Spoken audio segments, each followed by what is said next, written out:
명으로서 명하노니 전에 너를 지도한 예언을 따라 그것으로 선한 싸움을 싸우며 믿음과 착한 양심을 가지라. 어떤 이들은 이 양심을 버렸고 그 믿음에 관하여는 파선하였느니라.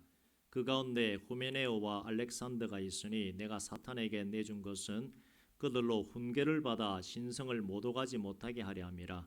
그러므로 내가 첫째로 권하노니 모든 사람을 위하여 간구와 기도와 도구와 감사를 하되 임금들과 높은 지위에 있는 모든 사람을 위하여 하라.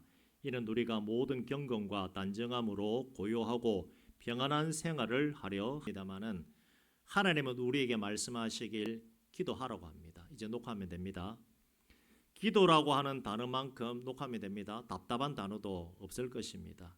뭐만 하면 기도하라고 합니다. 시원하게 한 방에 해결되는 것이 아니라 문제만 있으면 기도하라고 성경은 말합니다. 얼른 해결이 안 되어도 기도 외에 다른 방법이 없습니다. 본문에서 말하는 내용이 그것입니다. 모든 일에 대해 기도하라고 말합니다. 그냥 저절로 되어지는 것은 없습니다. 기도하느냐 하지 않느냐에 따라 달라집니다. 대통령 선거가 이제 며칠 남지 않았습니다. 누구를 선택하실지 이미 마음의 결정은 하셨을 것이라고 생각합니다. 다들 투표는 반드시 하시길 바랍니다. 내가 투표하지 않아도 하나님이 알아서 하시겠지 하는 것은 잘못된 생각입니다. 6월 3일 화요일에 반드시 투표장 어디입니까? 우리는 둔덕면 사무소 2층. 아이고 나는 다리가 아파 못 가는 데가 아니라 엘리베이터 잘 돼 있습니다. 반드시 가셔가지고 내 권리, 하나님의 자녀로서의 권리를 행사하시고 대한민국 국민으로서의 권리를 반드시 행사하시길 바랍니다. 그게 나의 힘입니다. 하나님을 믿는 사람은 세상의 일에도 적극적으로 참여하는 것이 성경적입니다. 왜냐?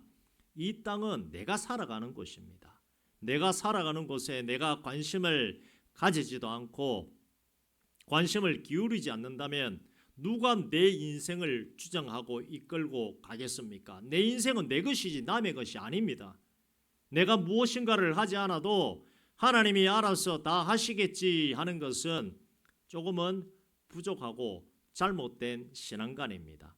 하나님이 세상의 주관자가 되시고 인생의 생사화복을 주관하시는 분은 맞습니다. 하지만 내가 할 일은 반드시 해야 합니다. 하나님께서 다 하시기 때문에 나는 아무것도 안 해도 된다라고 하는 것은 홍해가 갈라질 때나 하는 소리입니다. 이게 무슨 말입니까? 홍해가 갈라질 때 이스라엘 백성들은 갈라지는 바다만 건너갔고 모세는 뭘 했습니까? 지팡이를 들고 홍해를 향해 있으면서 동풍이 불었습니다. 동풍은 어디서 부는 거지요? 동쪽에서 서쪽으로 바람이 불어서 홍해가 갈라졌습니다. 그때 우리 인생에 할 수 있는 것은 무엇입니까? 가만히 있는 겁니다. 그때는 가만히 있어야 됩니다. 홍해 갈라지는데 우리가 뭐 할 수 있는 게 없습니다. 뭐 바닷물 한 바가지 퍼낼까요? 퍼내본들 얼마나 되겠습니까? 인생 아무것도 아닌 존재이기 때문에 할 수가 없는 것입니다. 그러나 지금은 가만히 있을 때가 아니라 지금은 분명한 기도의 때입니다.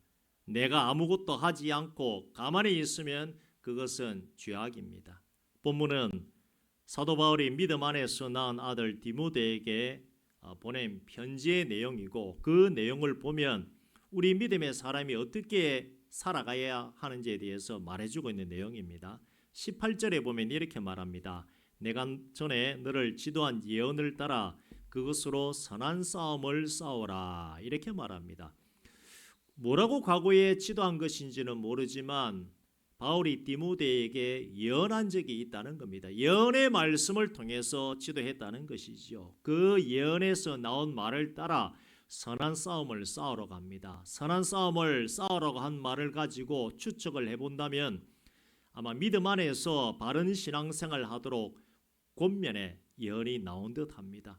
예언은 바울의 생각이나 바울의 뜻이 아니라 바울의 입을 통해서 나온 하나님의 말씀이고 하나님의 뜻입니다. 하나님이 디모데에게만 특별히 주신 예언의 말씀이기 때문에 그 말씀을 붙잡고 지금 살아가라고 하는 것입니다. 그리고 이어지는 구절을 보자면 믿음과 착한 양심을 가지라 그렇게 말합니다. 왜 믿음과 착한 양심에 대해 말하는가 하면 어떤 누군가가 믿음을 저버리고 또한 착한 양심도 저버렸기 때문에 디모데 너는 믿음과 착한 양심을 가지라 이렇게 권면하는 것입니다.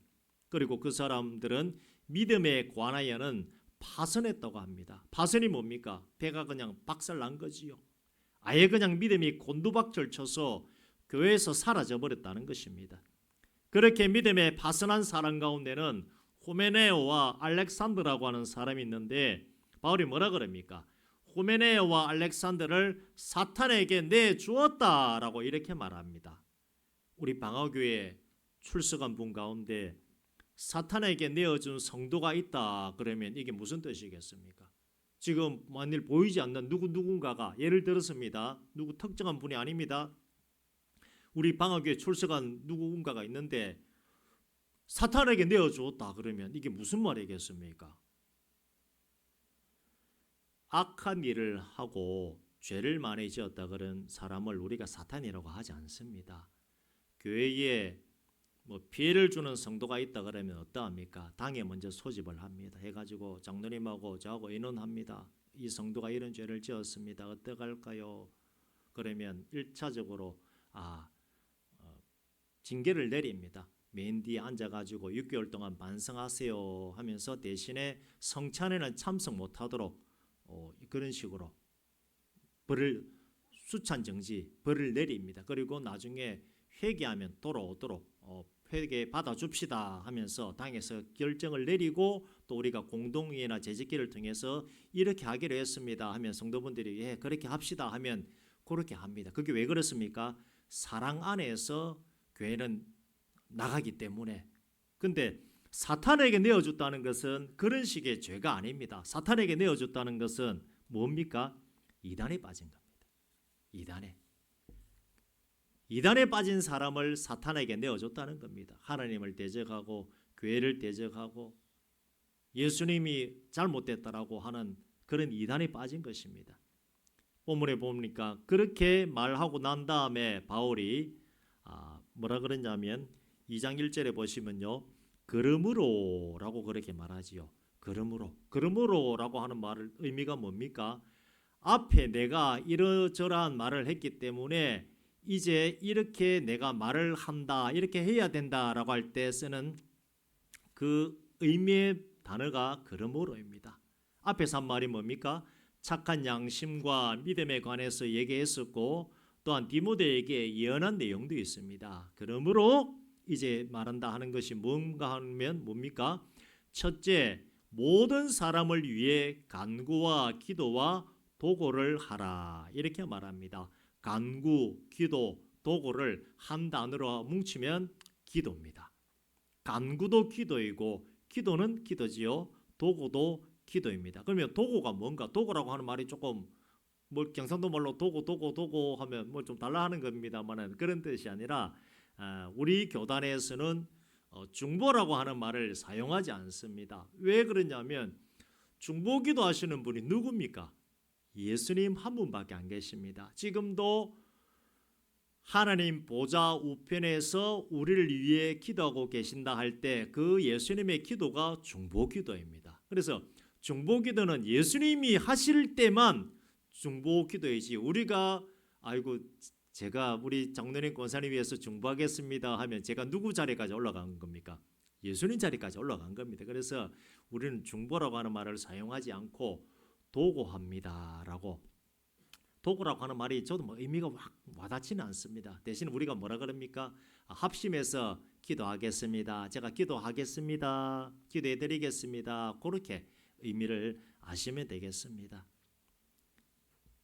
남을 위한 기도도 되고 다른 사람을 위해서 하는 그 합심해서 하는 기도입니다. 간구와 기도와 도구를 하되 누구를 위해 하라고 되어 있습니까? 임금들과 높은 지위에 있는 사람들을 위해 하라고 되어 있습니다. 지금 우리는 임금이 없지요. 그러면 임금이 없으니까 아이고 기도 안 해도 되겠네가 아니고 누구겠습니까? 대통령이 되겠죠. 그리고 높은 지위에 있는 사람들, 대통령 밑에 지금은 영민 위해서도 기도 많이 해야 될 것 같아요. 이 아줌마들이 막 가만히 있지를